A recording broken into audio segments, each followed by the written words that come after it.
Clay vehicle toys. Kismatpur नाम के गांव में किशन नाम का एक मिट्टी के खिलौने बनाने वाला रहता था। एक दिन वो खिलौने बना रहा था कि उसका बेटा चिंटू आया। बापू, सचिन के पिताजी ने उसे लेटेस्ट इलेक्ट्रिक बाइक खरीद कर दिया है। उसे एक बार चार्ज किया तो 2 दिन भर उसे चला सकते हैं। काफी तेज चलती है। मैं उसे बहुत बार पूछा कि एक बार चलाने के लिए दे दो, पर उसने नहीं दिया, हाथ भी लगाने नहीं दिया। मुझे वो बाइक खरीद के दो ना बापू। वो कितने का है बेटा? 10,000 का है। बाप रे, इतना महंगा है? तब तो हम नहीं खरीद पाएंगे बेटा। एक काम करता हूँ, वो नहीं देता है तो ना सही, मैं तुम्हें क्ले के कुछ खिलौने बनाकर देता हूँ, तुम उनके साथ खेलो। मिट्टी के खिलौने हैं तो वातावरण को दूषित नहीं करते। तुम चिंता ना करो बेटा, मैं तुम्हें बड़े सुंदर खिलौने बनाकर देता हूँ, उन्हें देखकर तुम हैरान हो जाओगे। उस रात को कई किस्म के क्ले व्हीकल टॉयज बनाया। अगले दिन सवेरे चिंटू को बुलाकर, अरे चिंटू, ये लो क्ले व्हीकल टॉयज, इसके साथ खेलो। तेरे दोस्त के पास एक ही व्हीकल होगा, पर तुम्हारे पास देखो कितने व्हीकल्स हैं। जाओ हर रोज एक नए खिलौने के साथ खेलो, अपने दोस्तों को भी दो। कहते ही चिंटू उछलकर, थैंक्स बापू, तुम ग्रेट हो। मैं हर रोज एक क्ले व्हीकल टॉय के साथ खेलूंगा, कहकर एक क्ले व्हीकल टॉय को ले जाकर सचिन को दिखाते हुए, ए सचिन, देखा मेरा क्ले व्हीकल टॉय कैसा है? यही नहीं, मेरे पास ऐसे बहुत सारे टॉयज हैं। मैं तेरे जैसे नहीं हूँ, अपने दोस्तों को भी खेलने के लिए दूंगा। यूं दोस्तों को देने लगा तो सब चिंटू के गुण गाने लगे।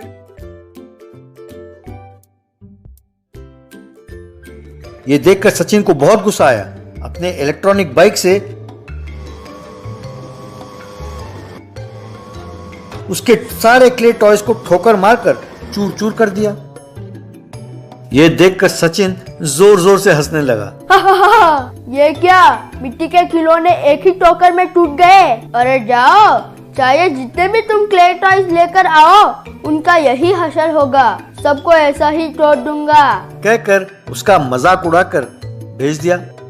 टूटे हुए खिलौनों को उठाकर रोते हुए चिंटू अपने पिताजी के पास गया, उन्हें फेंकते हुए, देखा बापू, तुमने कहा था कि बहुत अच्छे खिलौने हैं, पर सचिन के बाइक के एक ठोकर से सारे चकनाचूर हो गए।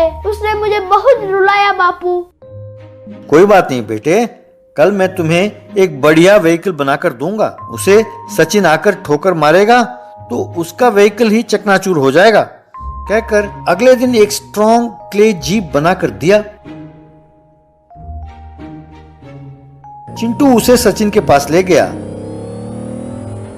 क्यों चिंटू, कल ही मैंने तुम्हारे खिलौनों को तोड़ा तो तुम्हें अकल नहीं आई? आज तुम्हारा कमर तोड़ूं और इसके भी मैं टुकड़े टुकड़े करके तेरे हाथ में देता हूँ, कहकर तेजी से आकर उसको इलेक्ट्रिक बाइक से ठोकर मारा तो सचिन का इलेक्ट्रिक बाइक चकनाचूर हो गया। सचिन नीचे गिर गया। चिंटू और उसके दोस्त हंसने लगे। सचिन रोते हुए घर गया। बेटे को रोते हुए देखकर मंगेश दादा, क्यों बेटे, क्यों रो रहे हो? किसी ने कुछ कहा है क्या? ये चोट कैसे लगी? तुम्हारे इलेक्ट्रिक बाइक को क्या हुआ? यूं चकनाचूर हो गया है? कहीं गिर गए क्या? तब सचिन रोते हुए, नहीं पिताजी, वो मिट्टी के खिलौने बनाने वाला किशन का बेटा चिंटू एक मिट्टी के बने जीप से आकर मेरे बाइक को ठोकर मारकर उसे चकनाचूर कर दिया और मैं नीचे गिर गया और चोट लगी। यूं झूठ बोला। ये सुनकर बिना सोचे समझे मंगेश दादा जेसीबी को ले जाकर किशन के बनाए मिट्टी के खिलौनों को तोड़कर उसके घर को भी तोड़ने लगा।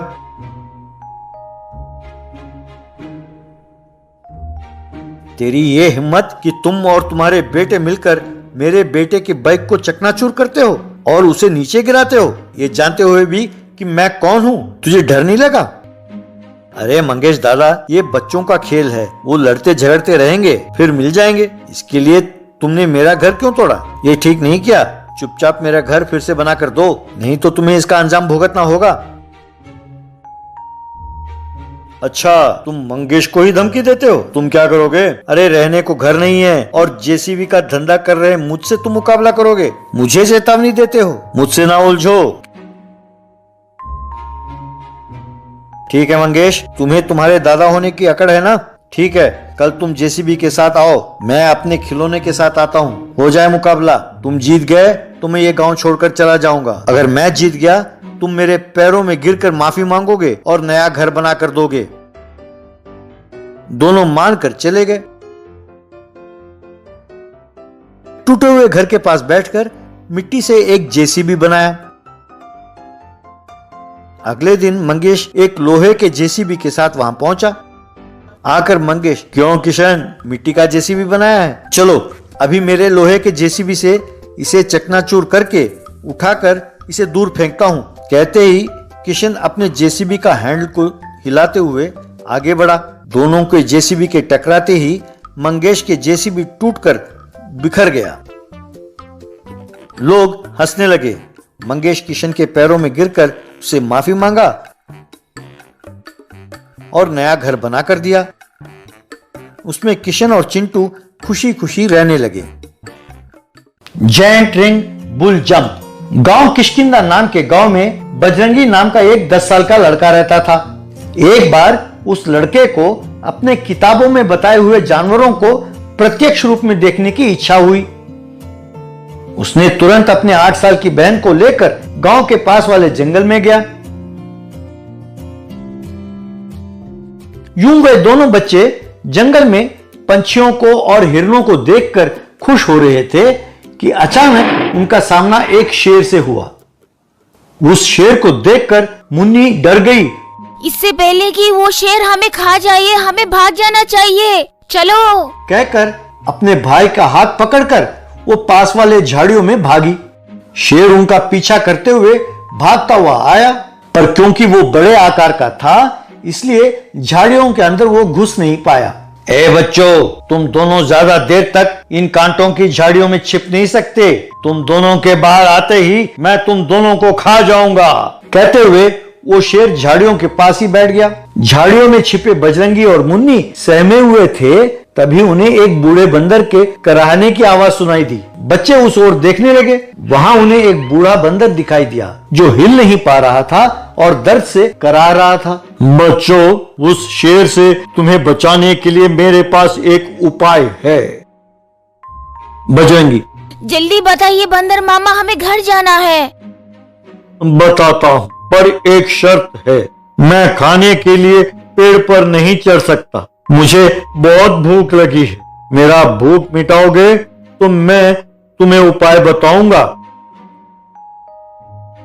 तब मुन्नी ने अपने बैकपैक में से फ्रूट्स और ब्रेड निकालकर बंदर को दिया।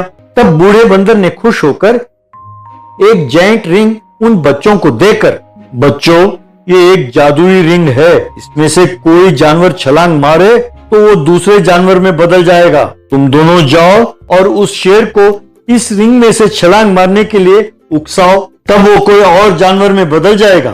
तब तुम दोनों जीवित बचकर घर जा सकते हो। तब बजरंग और मुन्नी उस रिंग को लेकर शेर के सामने गए। वाह, मुझे एकदम बढ़िया नर मांस मिला है, कहकर छलांग मारा। तब बजरंग ने जादुई रिंग को शेर के सामने पकड़कर खड़ा हो गया। तब वो शेर रिंग के अंदर से छलांग मारते ही वो खरगोश में बदल गया। वो खरगोश यूं फुदकता हुआ जा रहा था कि एक रीछ उस खरगोश को पकड़ने के लिए उसका पीछा करने लगा। भैया, उस खरगोश को बचाओ। तब बजरंग ने रीछ को उस जादुई रिंग में से छलांग लगाने के लिए मजबूर किया।